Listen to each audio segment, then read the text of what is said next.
प्रजा लोक भी बनाया जाएगा। बोले राम रजा सरकार की।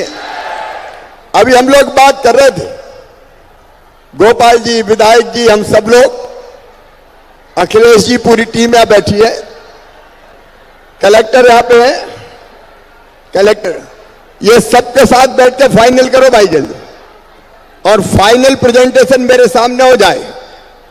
हम जल्दी चाहते हैं कि राम रजा लोक का पूरा प्रारूप बन जाए और राम रजा सरकार की कृपा से उनका भव्य लोक बन जाए और वो आप सब पर आशीर्वाद की वर्षा करते रहें।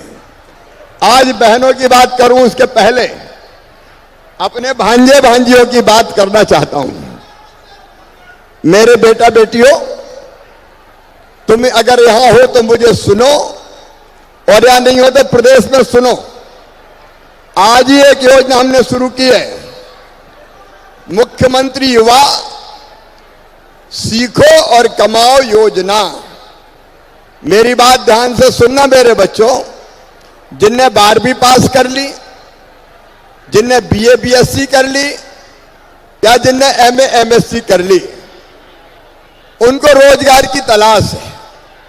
सरकारी नौकरियों में भर्ती अभी चल रही है, 1 लाख से ज्यादा भर्ती अभी इसी साल करेंगे, लेकिन सबको नौकरी नहीं मिलती। तो एक योजना बनाई है कि आप काम सीखो। कहां सीखो? अलग अलग जगह 700 काम चिन्हित किए हमने, किसी फैक्ट्री में, सर्विस सेक्टर के किसी क्षेत्र में, अलग अलग काम जो बच्चे सीखना चाहेंगे उनको काम सिखाने के लिए आवेदन लिया जाएगा और उनको फिर अलग अलग स्थानों पे काम सीखने के लिए भेजा जाएगा और काम सीखने के बदले उनको 8,000 रुपया महीना दिए जाएंगे। 8,000 रुपया हर महीना देंगे और काम सीखने के बाद उनको परमानेंट रोजगार मिल जाए, इसकी चिंता की जाएगी। जो 12वीं पास है उनको 8,000, जो बीए पास है उनको 9,000, जो एमए पास है उनको 10,000, ताकि उनका तात्कालिक रूप से काम चल जाए। आज ही योजना कैबिनेट की बैठक में हमने पारित की है, उसका लाभ भी मेरे सब नौजवान बेटे बेटी उठाएं।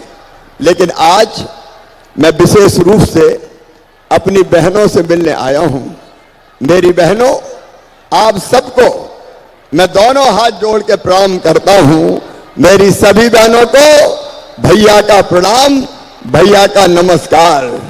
ये भाई और बहन के रिश्ते बहुत पवित्र रिश्ते हैं, बहुत आध्यात्मिक रिश्ते। अभी नहीं, मैंने बताया जाते समय बात करूंगा। ये बात ऐसे मत करो, जाते समय करूंगा मैं, चिंता मत करो, सबसे मिलके जाऊंगा। पहले एक बार बहनों की बात कर लूं मैं, उसके बाद जो मिलना चाहते हैं उनसे मिलके जाऊंगा। अभी एक गाना आ रहा था, बचपन में वो गाना मैं अपनी बहन के लिए भी गाता था और आज इन सब बहनों के लिए गा रहा हूं।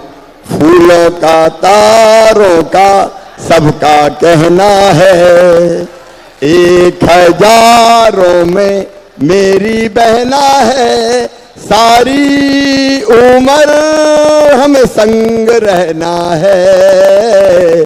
फूलों का तारों का सबका कहना है, लाखों हजारों ये मेरी बहना है।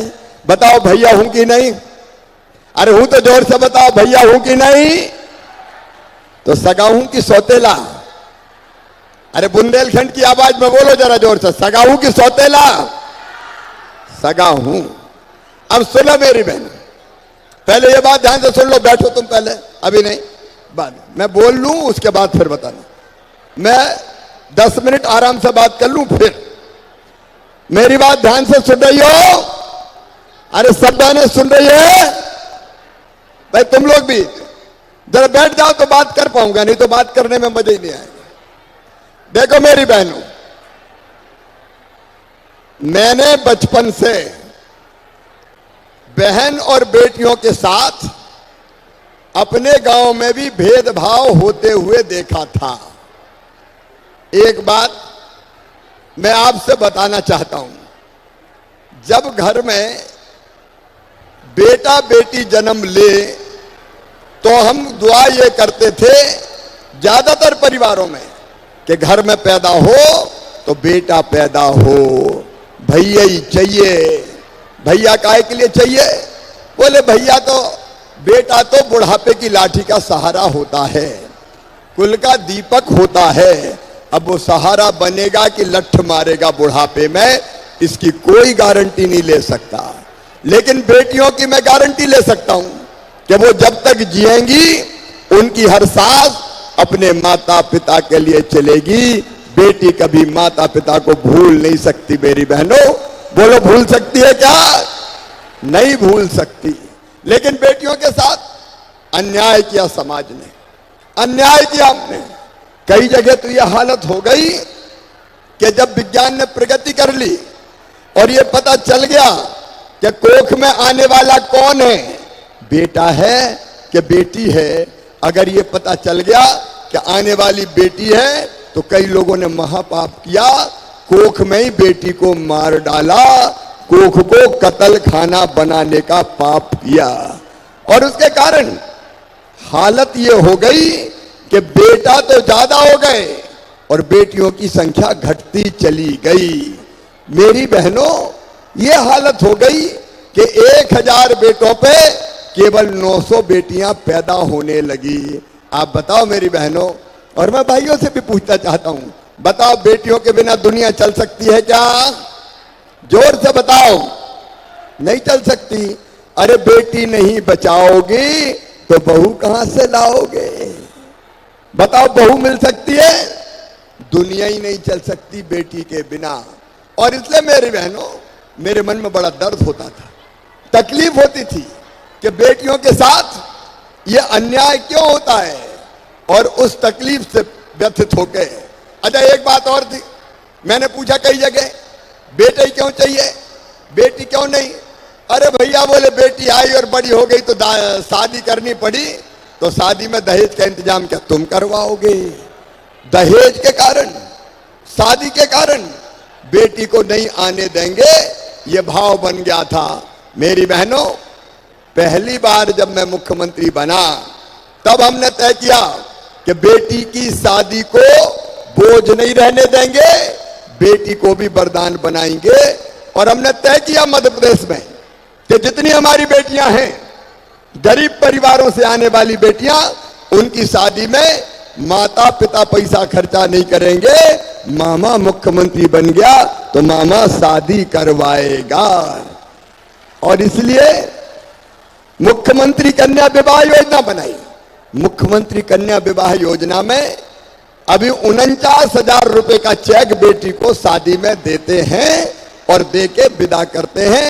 भारतीय जनता पार्टी की सरकार बेटियों की शादी कर रही है, लेकिन इतने से संतोष नहीं मिला। मेरे मन में एक बात आई कि यार, बेटी को जब तक लोग बोझ मानेंगे तब तक बेटी पैदा नहीं होने देंगे। और इसलिए क्या करना चाहिए? तो हमने तय किया बेटी को बोझ नहीं रहने देंगे, बिटिया को वरदान बनाएंगे। और वो तब होगा जब मध्य प्रदेश में बेटी लखपति पैदा हो। और इसके लिए हमने लाडली लक्ष्मी योजना बनाई और ये तय कर दिया कि बेटी अगर पैदा होगी तो 30,000 रुपए के बचत पत्र खरीद के बिटिया के नाम से कर देंगे। और 5वीं पास करके 6वीं में जाए तो पढ़ाई के लिए 2,000 देंगे। 8वीं पास करके 9वीं में जाए तो 4,000 देंगे। 10वीं पास करके 11वीं में जाए तो फिर 6,000 देंगे। 12वीं में जाए तो फिर 6,000 देंगे। और अब तो कॉलेज में बेटी जाएगी तो 12,500 रुपया कॉलेज की पढ़ाई में देंगे। और पास होने के बाद फिर 12,500 रुपया देंगे। ये लाडली लक्ष्मी योजना। एक बात और मेरे मन में आई, आज अपनी बेटियों बहनों से शेयर करना चाहता हूं, बताना चाहता हूं। देखो, पुराने जमाने में जब पंचायत के चुनाव होते थे, जब नगर पालिका के चुनाव होते थे, तो बताओ बहनें चुनाव में लड़ती थी क्या? चुनाव, अरे लड़ती थी क्या? नहीं लड़ती थी। भाई लोग लड़ने ही नहीं देते थे। घूंघट कर, घर में चल, चुनाव कौन लड़ेंगे? साहब लड़ेंगे। और बहन क्या करेगी? रोटी बनाएगी, बनाओ 50 लोगों का खाना, चुनाव लड़ रहा हूं। तो बहन दिन भर रोटी बनाती रहे। मुझे लगा कि बहनों को अगर ताकतवर बनाना है, उनका सशक्तिकरण अगर करना है, तो इनको चुनाव लड़ने का अधिकार देना चाहिए। वैसे तो लड़ने नहीं देंगे, इसलिए हमने तय कर दिया मेरी बहनों कि अब जब भी चुनाव होंगे, चाहे पंचायत के हों, चाहे नगर पालिका के हों, चाहे नगर पंचायत के हों, सरपंच के हों, चाहे जिला पंचायत अध्यक्ष के हों, कोई भी चुनाव हो तो उनमें आधी सीटों पे भाई लोग लड़ ही नहीं सकते, वहां केवल बहनें चुनाव लड़ेंगी आधी सीटों पे। अरे इस पे तो जोर से ताली बजाओ जरा, ऐसे क्या बजाए। आधी सीटों पे बहनें चुनाव लड़ेंगी, भैया लड़ ही नहीं सकते। अब बताओ, अगर ये कानून में नहीं